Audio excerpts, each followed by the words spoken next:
ایک شخص کا کارنامہ، وہ یہودی فتنہ گر، وہ روح مصدق کا بروز، ہر قبا ہونے کو ہے اس کے جنوں سے تار تار. اسی طرح وہ عبداللہ ابن سبا یہودی فتنہ گر. آج اہل تشیع میں سے بعض حضرات کہتے ہیں کہ یہ عبداللہ ابن سبا یہ تو افسانوی شخصیت ہے، اس کی حقیقت کوئی تھی ہی نہیں، حالانکہ ان کی اپنی کتاب میں رجال کشی کے اندر اس کا ذکر موجود ہے. اور یہ بھی موجود ہے کہ حضرت علی رضی اللہ تعالیٰ عنہ نے اپنے عہد خلافت میں اسے زندہ جلوایا ہے. اس کی وجہ کیا تھی؟ یہ آیا مدینے کے اندر اسلام کا لبادہ اوڑھ کر، اس نے چند عقیدوں کی اشاعت شروع کی. سب سے پہلے حضرت علی تو خدا ہیں، گاڈ انکارنیٹ، اوتار کا تصور، جیسے ہندوؤں میں ہے رام چندر جی خدا کا اوتار، اور عیسائیت میں بھی پہلے گاڈ انکارنیٹ کا تصور تھا کہ حضرت مسیح خدا کا اوتار ہے، انکارنیشن آف گاڈ.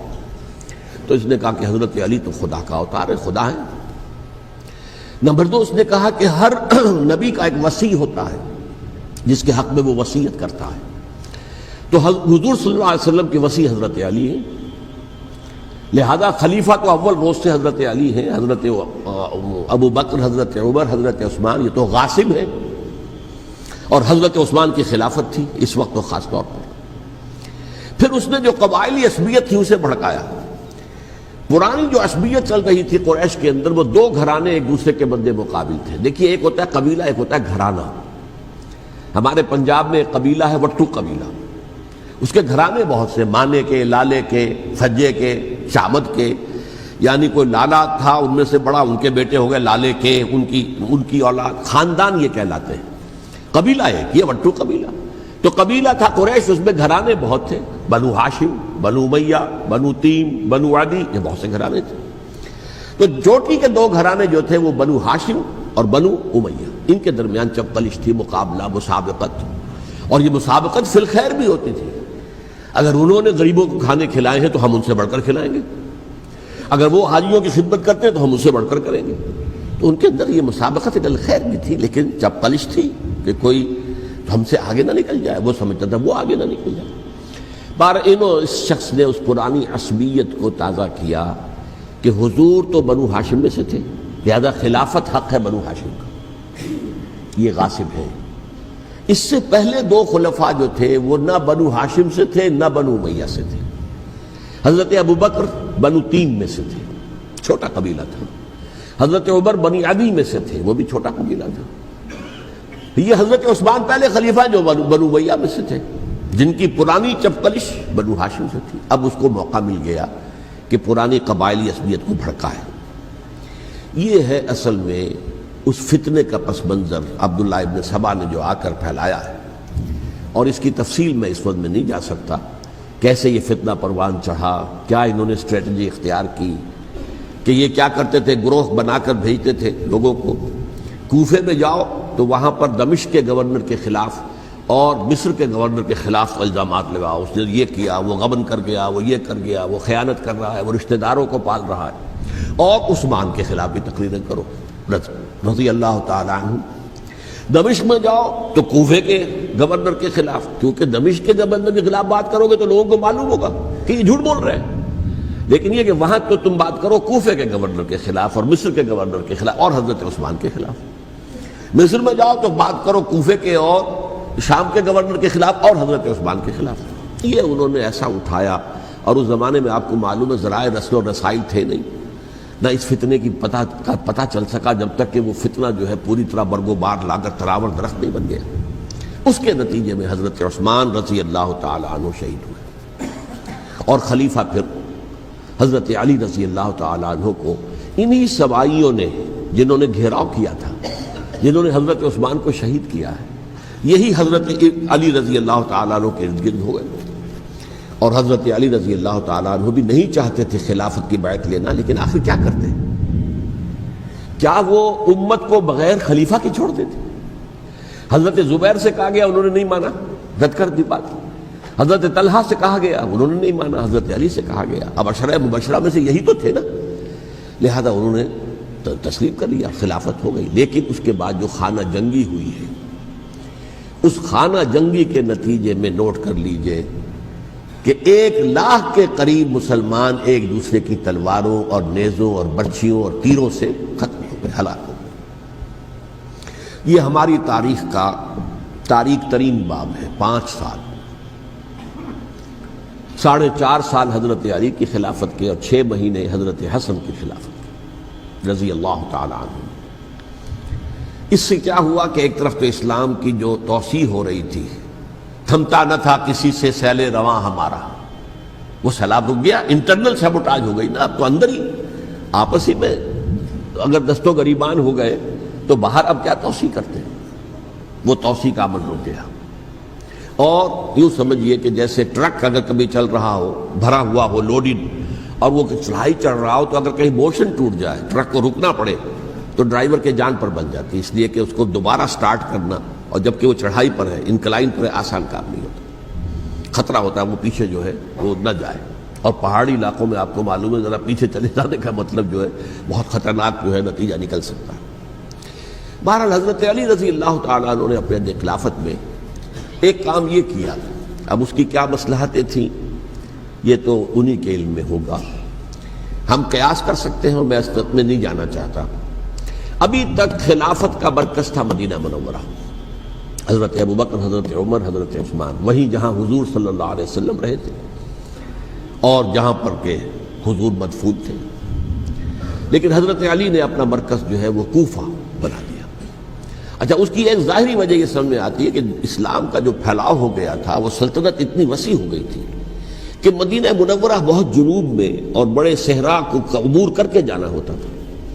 کوفہ جبکہ ایسی مقام پر تھا کہ جہاں سے مشرقی راستہ جا رہا ہے ایران کو، عراق کے اندر تو ہے وہ شہر کوفہ، اور پھر ایران اور خراسان اور ہندوستان کو راستہ جا رہا ہے، وہیں سے شمال کی طرف جا رہا ہے، شام کی طرف اور ترکی کی طرف، اور وہاں سے پھر یہ کہ مغربی افریقہ کو بھی کنٹرول کرنا، جو شمالی افریقہ کو، وہ بھی آسان تھا۔ بہرحال حضرت علی نے کوفہ کو اپنا مرکز بنایا، اور نتیجہ یہ ہوا کہ سبائیوں کا بھی مرکز وہی بن گیا، چونکہ انہوں نے اپنے آپ کو گردا گرد رکھا حضرت علی کے رضی اللہ تعالیٰ عنہ۔ اب ظاہر بات ہے کسی پرٹیکولر پرسن کے خلاف تو کوئی مقدمہ موجود تھا نہیں، بلکہ جب جنگ جمل ہو رہی تھی، ابھی جنگ نہیں ہوئی تھی، حضرت عائشہ، حضرت طلحہ، حضرت زبیر وہ لے کر آئے تھے لشکر اس مطالبے کے لیے کہ حضرت عثمان کے قاتلوں کو سزا دی جائے، قصاص لیا جائے۔ حضرت علی رضی اللہ تعالیٰ عنہ سے گفت و شنید ہو رہی تھی، حضرت علی جو ہے اس پر آمادہ ہو گئے کہ ٹھیک ہے، میں جو بھی قاتلین عثمان ہیں ان کو گرفتار کر کے سزا دوں گا۔ عین اسی وقت کوفے کی مسجد کے اندر جو ہے 10,000 کا مجمع کھڑا ہو گیا، ہم سب قاتل عثمان ہیں، لو ہم سے بدلہ کہاں سے لوگے؟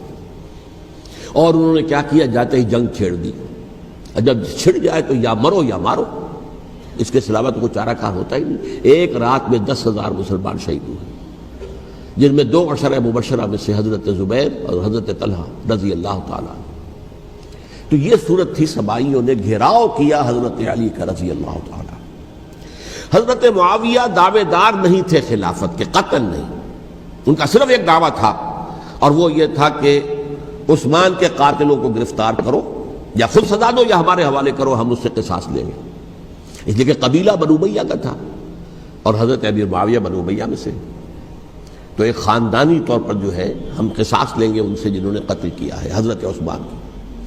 لیکن یہاں ظاہر بات ہے کہ حضرت علی رضی اللہ تعالیٰ عنہ کی طرف سے مطالبہ یہ ہوتا تھا، تم پہلے میری بیعت کرو، میرے ہاتھ مضبوط کرو تاکہ میں ان کے خلاف کوئی اقدام کر سکوں۔ لیکن انہیں یہ اندازہ تھا کہ اگر میں نے بیعت کی تو ظاہر بات ہے کہ حضرت علی تک پہنچنے سے پہلے مجھے گردن اڑا دیں گے یہ لوگ، اس لیے کہ سبائی جو ہے وہ آپ کو گھیرے ہوئے۔ بہرحال ایک عجیب الجھاؤ، ایک ڈائلیما تھا جس کی وجہ سے یہ جنگ چلتی رہی، اور حضرت علی رضی اللہ تعالیٰ عنہ کو انہی کے شیعان علی ہی کے اندر سے وہ جماعت علیحدہ ہوئی تھی جس کو ہم خوارج کے نام سے جانتے ہیں، اور ایک خارجی ملجم ابن ملجم ہی نے حضرت علی کو شہید کیا رضی اللہ تعالیٰ عنہ۔ پھر حضرت حسن رضی اللہ تعالیٰ عنہ، اب دیکھیے کس قدر صحیح بات تھی جو حضرت علی رضی اللہ تعالیٰ عنہ نے فرمائی جب ان سے کہا گیا کہ کیا ہم آپ کے بیٹے حسن کے ہاتھ پر بیعت کر لیں رضی اللہ تعالیٰ عنہ۔ فرمایا نہ میں تمہیں اس کا حکم دیتا ہوں نہ میں اس سے روکتا ہوں، یہ تمہارا معاملہ ہے، امرہم شورا بینہم، تم اپنے باہمی مشورے سے جو فیصلہ کرو گے ٹھیک ہے، میں نہ حکم دیتا ہوں نہ روکتا ہوں. اس کا کیا مطلب ہے؟ باپ کے بعد بیٹے کی خلافت ہرگز حرام نہیں ہے، ورنہ کہتے کیسے ہو سکتا ہے میرا بیٹا؟ نہیں، یہ نہیں کہا آپ نے. حضرت عمر سے بھی کہا گیا تھا کہ اپنے بیٹے کو نامزد کر دیں، عبداللہ ابن عمر کو، تو انہوں نے جواب میں کیا کہا؟ اسے تو طلاق دینی بھی نہیں آتی. انہوں نے اپنی کسی زوجہ کو طلاق دی تھی اور اس میں جو صحیح ترین طریقہ ہے وہ اختیار نہیں کیا تھا. انہیں طلاق دینے تک نہیں آتی تو میں اسے خلیفہ بنا دوں. یہ نہیں کہا تھا کہ باپ کے بعد بیٹا خلیفہ نہیں ہو سکتا، یہ تو نہیں تھا. کہیں حرام نہیں ہے، نہ کتاب و سنت میں، نہ کوئی حدیث ہے، نہ کہیں قرآن مجید میں. تو حضرت علی نے بھی فرمایا رضی اللہ تعالی، نہ میں روکتا ہوں نہ حکم دیتا ہوں، یہ تمہارا اپنا معاملہ ہے. بہرحال حضرت حسن رضی اللہ تعالی عنہ نے حضرت امیر معاویہ سے صلح کر لی، خلافت ان کے سپرد کر دی. دیکھیے، میں حضرت ابوبکر، حضرت عمر، حضرت عثمان، حضرت علی کے ساتھ حضرت حسن کے دور خلافت کو بھی خلافت راشدہ میں سے سمجھتا ہوں. اور تبھی 30 سال پورے ہوتے ہیں اس حدیث کے مطابق کہ حضور نے فرمایا خلافت 30 برس رہے گی، پھر ملوکیت آ جائے گی. تو حضرت حسن کا بہت بڑا کارنامہ یہ ہے کہ اس خانہ جنگی کا دروازہ بند کر دیا. اور یہ پیشن گوئی تھی حضور کی صلی اللہ علیہ وسلم حضرت حسن کو، جب بچے تھے حضور کے انتقال سے پہلے، میرا یہ بیٹا مسلمانوں کے 2 گروہوں میں صلح کرائے گا.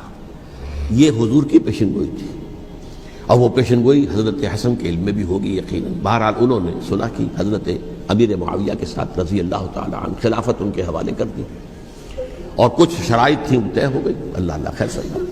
حضور کی تو یہ پیشن گوئی جو ہے صحیح ثابت ہوئی کہ میرا یہ بیٹا مسلمانوں کے 2 بڑے گروہوں کے درمیان صلح کرا دے گا.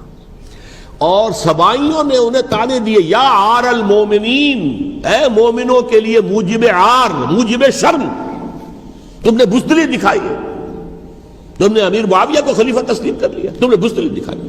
معاذ اللہ ثم معاذ اللہ ثم معاذ اللہ.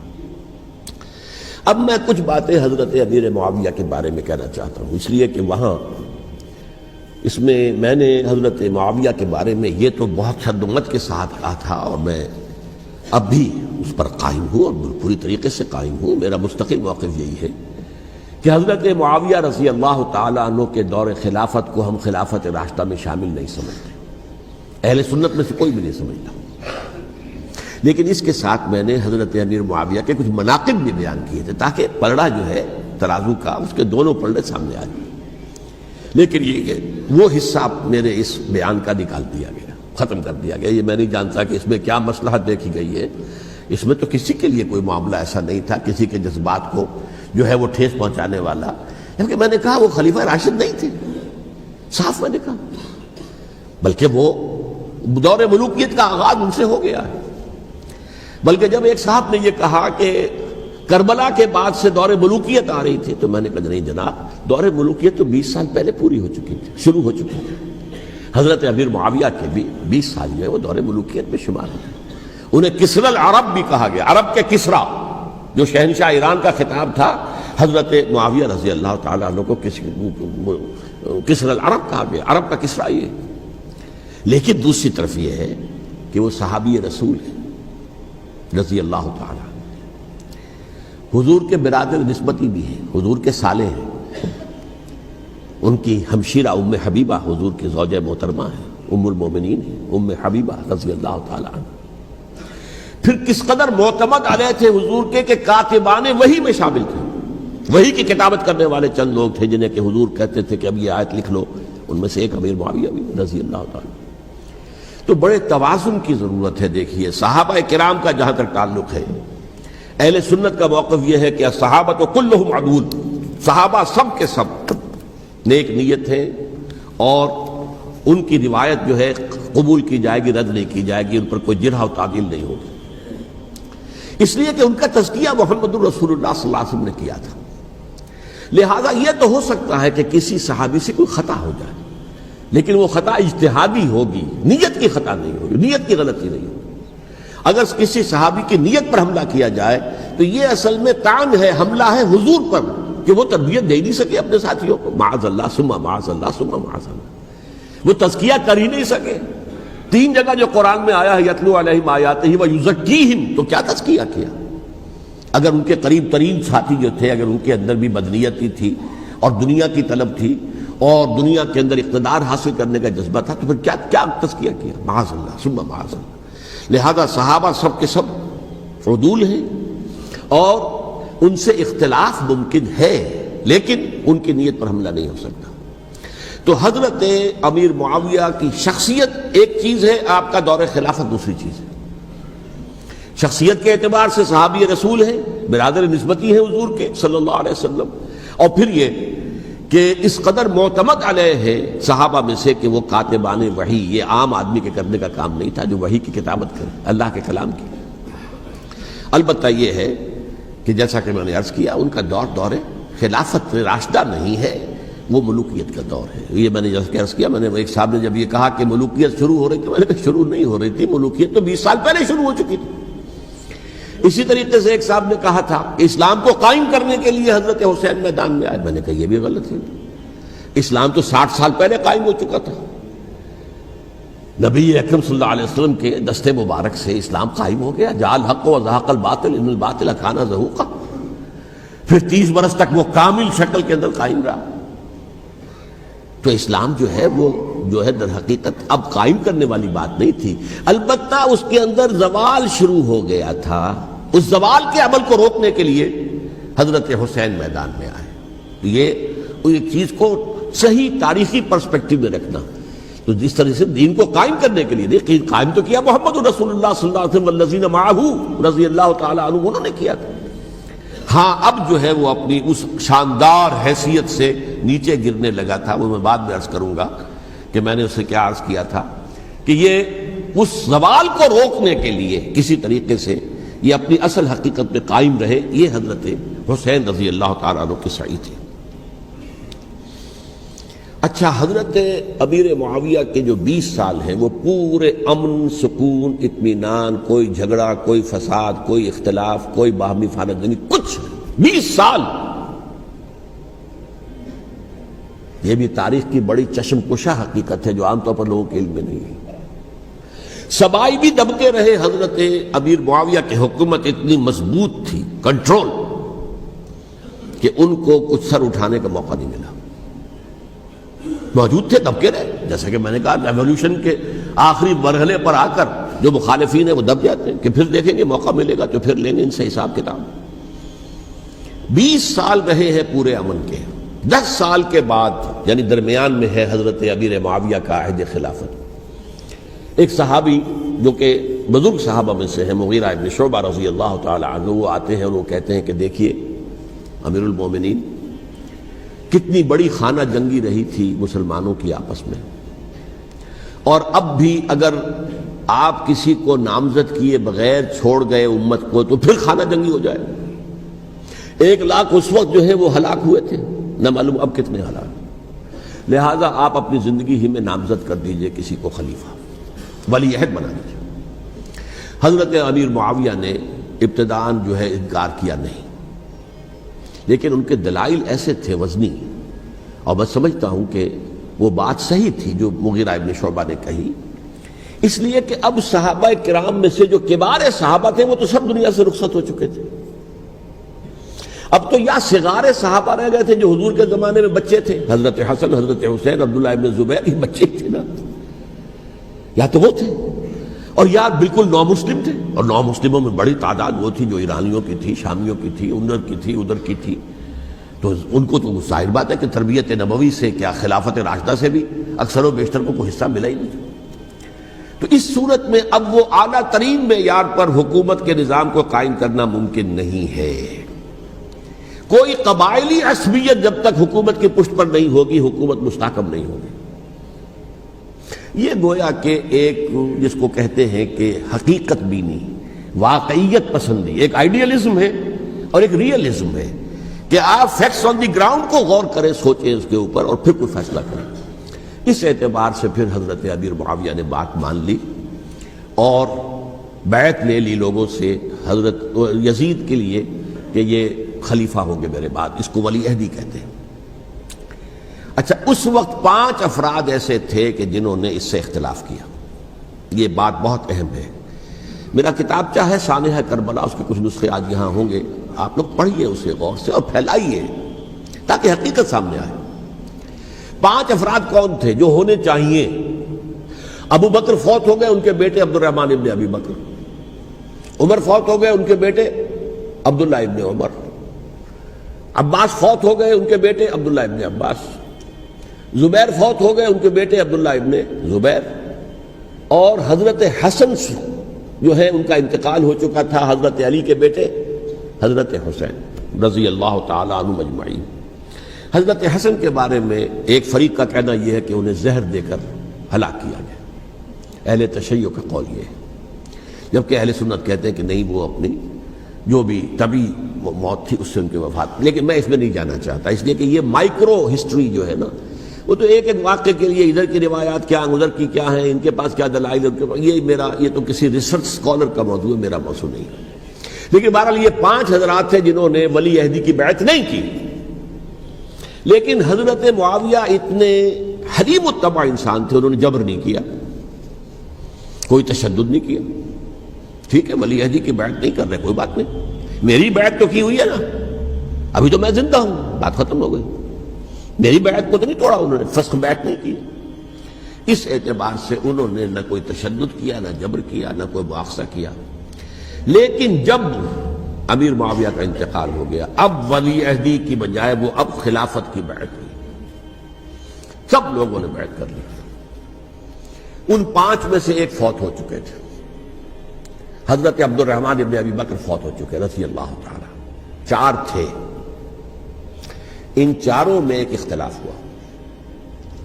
2 کی رائے یہ تھی، عبداللہ ابن عمر، عبداللہ ابن عباس، کہ اگرچہ یہ کام غلط ہوا ہے، اسلام کی روح کے منافی ہوا ہے، یہ بادشاہت کی بنیاد پڑ رہی ہے، لیکن یہ بات ایسی نہیں ہے کہ اس کی بنا پر ہم خانہ جنگی شروع کروا دیں، امت کے اندر خون خرابہ کروائیں، فساد کروائیں.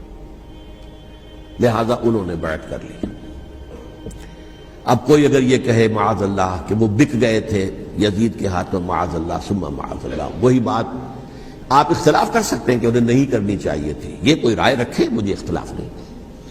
لیکن ان کی نیت پر حملہ کریں گے تو حملہ محمد رسول اللہ پر ہوگا صلی اللہ علیہ وسلم. عبداللہ ابن عمر کون ہیں؟ کتنی حدیثیں ان سے جو ہے وہ منقول ہیں. عبداللہ ابن عباس کون ہیں؟ جنہیں حضور نے جو ہے جن کے لیے دعا کی تھی، اے اللہ فقہہ فی الدین وعلمہ التاویل، اے اللہ اس نوجوان کو دین کا فہم عطا کر اور قرآن کی تعویل اور تفسیر کا علم عطا کر. حبر الامہ کہلاتے ہیں. وہ کہیں پیسوں اور ٹکوں کے عوض بک جانے والے نہیں تھے. انہوں نے امت کی مصلحت دیکھی، نیت جو ہے اس پر حملہ نہ کیجیے. البتہ اختلاف کا حق آپ کو حاصل ہے. 2 حضرات جو ہے ڈٹے رہے کہ نہیں، ہمیں کم وقت میں ریزسٹ کرنا ہے. عبداللہ ابن زبیر عمر کے اعتبار سے وہ بڑے ہیں. مسلمانوں میں سب سے پہلے ولادت مدینے میں جا کر جو ہوئی ہے وہ عبداللہ ابن زبیر کی ہوئی ہے. ہجرت کر کے جب مہاجرین وہاں پہنچے، کچھ عرصے تک کسی کے ہاں کوئی اولاد نہیں ہوئی، تو لوگوں نے تانے دینے شروع کر دیے کہ معلوم ہوتا ہے کہ یہاں آ کر یہ مکے کے رہنے والے جو ہیں کمزور ہو گئے ہیں، ان کی اولاد ہی نہیں ہو رہی. پھر عبداللہ ابن زبیر کی ولادت ہوئی ہے. یہ حضرت ابو بکر کے نواسے ہیں. حضور کی زوجہ محترمہ حضرت عائشہ کی بہن حضرت دیکھیے ابھی نام نکل گیا ہے جی، حضرت اسماء رضی اللہ تعالی عنہا عنہما، یہ ان کے صاحبزادے ہیں، حضرت زبیر کے بیٹے. ان کا فیصلہ ہوا کہ ہمیں ریزسٹ کرنا ہے کم وقت میں، ایٹ اینی کاسٹ. حضرت حسین ابن علی رضی اللہ تعالی عنہما کا بھی فیصلہ ہوا کہ ہمیں ریزسٹ کرنا ہے کم وقت میں. البتہ ان میں بھی ایک اختلاف ہو گیا، یعنی یہ 2 تو جڑے رہے، ان 2 میں اختلاف ہو گیا. عبداللہ ابن زبیر کا کہنا یہ تھا کہ ہمیں حجاز میں رہنا چاہیے، یہ سرزمین ہے جس میں نبوت کی برکات سب سے زیادہ ہیں، یہاں ہم مضبوط قلعے کے اندر ہیں، ہمیں یہاں سے جو ہے ریزسٹ کرنا چاہیے اور ختم کرنا چاہیے اس نظام کے اندر جو خرابی آ گئی ہے اس کو. حضرت حسین رضی اللہ تعالیٰ عنہ کے پاس خطوط کا تانتا بنا ہوا تھا، کوفے سے لوگ خط لکھ رہے تھے، آئیے آئیے آئیے، ہم آپ کے ہاتھ پر بیعت کریں گے، ہم آپ کے ہاتھ پر بیعت کریں گے، ہم آپ کے ہاتھ پر بیعت کریں گے. یہی وہ کوفہ جو حضرت علی کا دارالخلافہ رہا تھا اور جو پھر سبائیت کا گڑھ بن گیا تھا. چنانچہ حضرت حسین نے حضرت مسلم بن عقیل کو بھیجا وہاں پر کہ میرے نمائندے کی حیثیت سے جا کر وہاں پر بیعت لو. 10-12 ہزار افراد نے بیعت کر لی. لیکن اس کے بعد یزید کی طرف سے گورنر بنا کے بھیجا گیا ابن زیاد کو. ابن زیاد نے آ کر جو تشدد کیا اور سختی کی تو سب کے سب بیعت توڑ کر اور سب منحرف ہو گئے. مخلصین تو وہ تھے نہیں. الکوفی لایوفی، کوفی جو ہے وہ تو کوئی وعدہ وفا کرنے والا ہوتا ہی نہیں. بیعت توڑ دی. فمن نقص فانما ينقص على نفسه. بیعت کے بعد بیعت توڑ دینا بہت بڑا گناہ ہے. توڑ دی. ادھر اطلاع مل گئی حضرت حسین کو، چل چکے تھے، وہ راستے میں تھے کہ وہاں تو مسلم بن عقیل شہید ہو گئے اور سب لوگوں نے بیعت توڑ دی. اب واپس جانا چاہتے تھے لیکن مسلم بن عقیل کے بیٹے جو ہیں اڑ گئے. یہ عرب کی اپنی ایک جو ہے پرانی ان کی حمیت اور ان کا قبائلی نظام کہ اب ہم اپنے والد کے خون کا قصاص لیے بغیر نہیں جائیں گے. حضرت حسین رضی اللہ تعالیٰ عنہ کی مروت اور شرافت کہ یہ میرا ساتھ دینے کے لیے آئے تھے، اب میں ان کا ساتھ نہ دوں تو یہ تو شرافت اور مروت کے خلاف ہے. کہا اچھا چلو چلتے. وہاں جا کر بھی عین اپنے میدان کے اندر بھی حضرت حسین رضی اللہ تعالیٰ عنہ نے 3 چیزیں پیش کی ان کوفیوں کے لشکر کے خلاف. سب سے بڑا لشکر کے اندر سب سے بڑے تو کوفی تھے جنہوں نے بیعتیں کی ہوئی تھی حضرت حسین کے ساتھ. دیکھو مجھے جانے دو واپس حجاز کی طرف، یا مجھے سرحدوں پر بھیج دو تاکہ میں کافروں کے ساتھ جنگ کرتے ہوئے اپنی جان دے دوں، یا مجھے یزید کے پاس جانے دو، میں اپنا معاملہ اس سے طے کر لوں. لیکن کوفیوں کو یہ گوارا نہیں تھا. اگر یہ یزید کے پاس پہنچ گئے تو ہمارا کچا چٹھا بیان کر دیں گے کہ مجھے تو ان لوگوں نے برگلا کر بلایا تھا. اس لیے کہ دیکھیے حضرت امیر معاویہ کے 20 سالوں کے دوران میں بتا چکا ہوں ان کی حکومت اتنی مستحکم تھی کہ اس کے خلاف کوئی فتنہ اٹھانا ممکن نہیں تھا. اب چونکہ ایک چینج اوور ہوا تھا، اور چینج اوور میں آپ کو معلوم ہوتا ہے کہ ایک جس کو کہتے ہیں every thing is in the melting پاٹ، ابھی تو یہ درمیان کے اندر معاملہ ہے، تو انہیں موقع ملا. سر اٹھایا حضرت حسین رضی اللہ تعالیٰ عنہ کو، جو خطوط لکھے جس کے کہ تھیلے کے تھیلے اور بوریوں کی بوریاں بھری ہوئی حضرت حسین کے ساتھ تھی، وہ کہا کہ آئیے ہم آپ سے بیعت کریں گے. انہوں نے نہیں مانا. اور اصل میں حضرت حسین کے قاتل وہ کوفی ہیں، وہ بزدل، وہ منافق جنہوں نے بیعت کر کے بیعت توڑی. اور اب وہ آ گئے کہ اگر یہ حسین رضی اللہ تعالیٰ عنہ بچ کر کہیں یزید کے پاس پہنچ گئے تو پھر ہمارا کچا چٹھا جو ہے وہ سامنے آ جائے گا اور ہماری پھر شامت آ جائے گی. لہذا انہوں نے قتل کیا حضرت حسین کو رضی اللہ تعالیٰ. ایک بات جو علامہ ڈاکٹر قلب صادق نے فرمائی، اور میرے علم میں یہ بات پہلے نہیں تھی، وہ یہ کہ حضرت حسین کے قتل کا فتویٰ ایک بہت بڑے مفتی نے دیا تھا. یہ بات بھی ذرا سمجھ لیجیے. حضرت حسین رضی اللہ تعالیٰ عنہ کے قتل کا فتویٰ ایک بہت بڑے مفتی نے دیا تھا. کیوں دیا تھا؟ اس لیے کہ حضور کی احادیث موجود ہیں کہ جب ایک شخص کی ایک خلیفہ کی بیعت ہو جائے تو دوسرا اگر کھڑا ہو تو اسے قتل کر دو. کھلی حدیث. اسی لیے ایک بہت بڑے مفسر بھی ہیں، فقیہ بھی ہیں، قاضی ابن العربی رحمۃ اللہ علیہ. ایک ابن عربی ہیں الف لام کے بغیر، ابن عربی، وہ بہت بڑے صوفی ہیں، فلسفی ہیں، اندلس کے ہیں. یہ قاضی ابن العربی ہیں جنہوں نے قرآن کی ایک تفسیر لکھی ہے اس اعتبار سے کہ صرف ان آیات کی تفسیر جن سے کہ فقہی احکام جو ہے ان کا استنباط ہوتا ہے. یہ 2 تفسیریں اس طور سے لکھی گئی ہیں قرآن مجید کی. احکام القرآن ان کا نام ہے دونوں کا. جن میں سے ایک جو ہے قاضی ابن العربی کی ہے. ان کا ایک جملہ نقل ہوتا ہے، قتل الحسین بسیف جدہ، حسین قتل ہو گئے اپنے ہی نانا کی تلوار سے. وہ تلوار کیا تھی؟ جب کسی کی بیعت ہو چکی ہو پھر کوئی کھڑا ہو مدعی خلافت، قتل کر دو. میرے نزدیک حضرت حسین مدعی خلافت نہیں تھے. یہ بات اس وقت سامنے لوگوں کے نہیں آئی، بلکہ حکومت نے یہ باور کرا دیا کہ یہ تو باغی ہے، یہ مدعی ہے خلافت کے. انہوں نے تو دعویٰ نہیں کیا خلافت کا، وہ تو صرف اس عمل کو روکنے کے لیے میدان میں آئے تھے. اور اس بات کو اچھی طرح سمجھ لیجئے کہ اس وقت تک یہ جو تصور آج ہمارے پاس ہے کہ ریاست علیحدہ ہے، حکومت علیحدہ ہے، state of Pakistan, we are loyal to the state of Pakistan, ہم ریاست پاکستان کے وفادار ہیں، گورنمنٹ آف پاکستان کے وفادار نہیں ہے. We are not loyal to the government. Government تو کبھی بے نظیر کی تھی، ہم اس کے خلاف تحریک چلا رہے تھے، یا کبھی کسی اور کی تھی اس کے خلاف تحریک چل رہی ہے، یا کبھی ضیاء الحق کی تھی اس کے خلاف تحریک چل رہی ہے۔ گورنمنٹ کو بدلنا تو عوام کا حق ہے، آج اس وقت نہیں تھا، اس وقت ریاست اور حکومت کا کوئی فرق نہیں تھا، لہذا جو حکومت سے اختلاف کرے گویا کہ باغی ہے۔ یہ ہے اصل میں وہ پیچیدہ مسئلہ کہ کیوں کسی مفتی نے فتویٰ دے دیا، اس لیے کہ اس وقت تک ریاست اور حکومت کا فرق واضح نہیں تھا دنیا پر۔ یہ تو ابھی کوئی 100-150 سال کی بات ہے کہ آج ہمارا جو پولیٹیکل سائنس کا ایولیوشن ہوا ہے وہ اس اسٹیج تک پہنچ گیا ہے کہ اسٹیٹ علیحدہ ہے، حکومت علیحدہ ہے۔ حکومت تو اسٹیٹ کے 3 آرگنز میں سے ایک آرگن ہے، ایڈمنسٹریشن حکومت کی ہے، جوڈیشری ہے اور لیجسلیچر ہے، 3 آرگنز ہیں بڑے بڑے، ان میں سے ایک ہے۔ تو حکومت کو بدلنا تو عوام کا حق ہے، چاہے وہ ووٹ کے ذریعے بدلے، چاہے ایجیٹیشن، اگر پرامن ایجیٹیشن ہے اس سے حکومت کو بدلنے کا حق حاصل ہے دستوری طور پر ہر اعتبار سے۔ اس وقت یہ نہیں تھا، لہذا صورتحال یہ بن گئی کہ حکومت وقت نے باور کرا دیا مسلمانوں کو، ورنہ سوچئے نواسۂ رسول کو قتل کرنا کوئی آسان کام تھا؟ آخر سب کلمہ گو تھے کہ نہیں تھے؟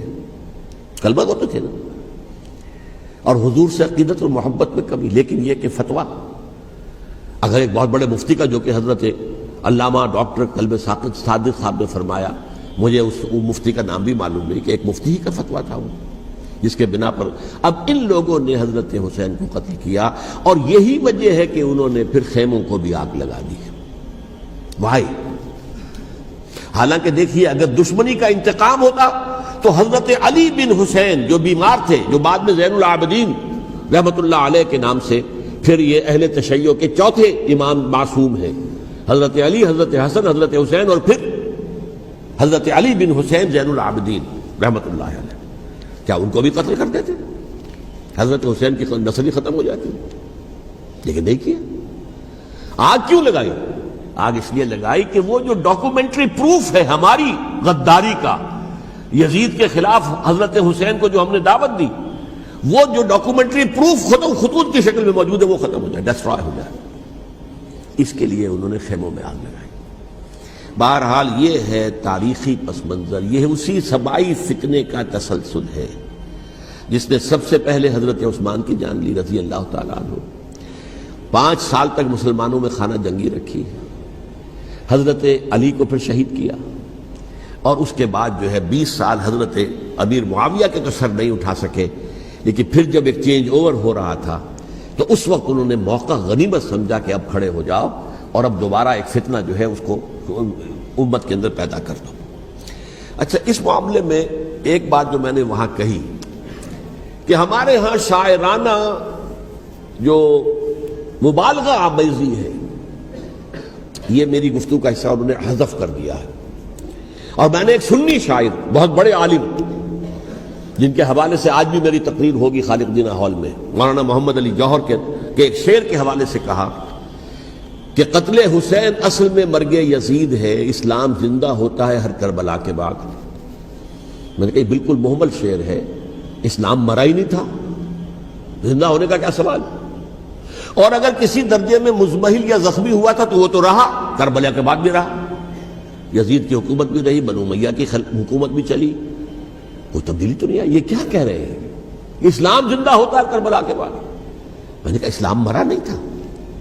جیسے میں نے یہ کہا کہ ملوکیت جو ہے وہ اب شروع نہیں ہوئی، ملوکیت تو 20 برس پہلے شروع ہو چکی تھی حضرت امیر معاویہ کے، لیکن ظاہر بات ہے کہ حضرت حسن نے، حضرت حسین نے اس کو قبول کیا، اور حضرت حسین نے تو پھر 10 سال تک ولی عہدی جو تھی چاہے بیعت نہیں کی لیکن اس کے خلاف میدان میں آ کر چیلنج تو نہیں کیا۔ اس اعتبار سے یہ معاملہ جو ہے اسلام زندہ ہوتا ہے کربلا کے بعد، یہ بے تکی بات ہے۔ ہاں، حضرت شاہ اسماعیل شہید رحمت اللہ علیہ کی اگر میں تشبیہ کو، تمثیل کو سامنے رکھوں تو اسلام کی عمارت 6 منزلہ ہے، 6ٹھی منزل ٹاپ کی وہ گر گئی، 5 منزلیں انٹیکٹ تھیں، اسلام مرا نہیں تھا۔ عدالت میں شریعت کے مطابق فیصلے ہو رہے تھے، قاضی تھے، مفتی تھے، شریعت نافذ تھی، اسلام کہاں مرا تھا؟ جبکہ خود کہہ رہے ہیں علامہ قلب صادق کے ایک مفتی کے فتوے سے حضرت حسین کو قتل کیا گیا۔ اب وہ مفتی کی رائے، اس کی بدنیتی ہو، جو بھی ہو، وہ جانے، اللہ جانے، لیکن عام مسلمان کیا کرے؟ اس پہلو سے اسلام مرا نہیں تھا. ہاں ایک منزل گر گئی تھی، وہ گری رہی، 1000 برس تک گری رہی، یہاں تک کہ آ کر مغربی امپیریلزم نے اس کے گرایا، ملوکیت کا معاملہ ختم کیا اور وہ جبرین ملوکیت دوسری آ گئی. ورنہ وہی بادشاہی چلی ہے. بلکہ دور بنو امیہ میں وہ بادشاہی پوری طرح اس نے بالوں پر نہیں نکالے تھے، اصل باروں پل تو اس نے نکالے ہیں دور بنو عباس میں آ کر. اور پھر سلاطین جو ہے ترک، جو ترک خلفاء ہے، ان کا بھی بادشاہت تھی، اور کیا تھا، وہ خلافت تو نہیں تھی. تو یہ تو اسلام میں جو بھی نقص واقع ہو گیا تھا، کبھی واقع ہو گئی تھی، وہ جو کی تو برقرار رہی. اس کو بھی تسلیم کیا. میں اللہ کا شکر ادا کر کے کہتا ہوں کہ دونوں حضرات، دونوں شیعہ دانشور اور بڑی اعلیٰ سطح کے جو شیعہ عالم تھے، انہوں نے اس بات کو تسلیم کیا اور میری اس بات کو چیلنج نہیں کیا.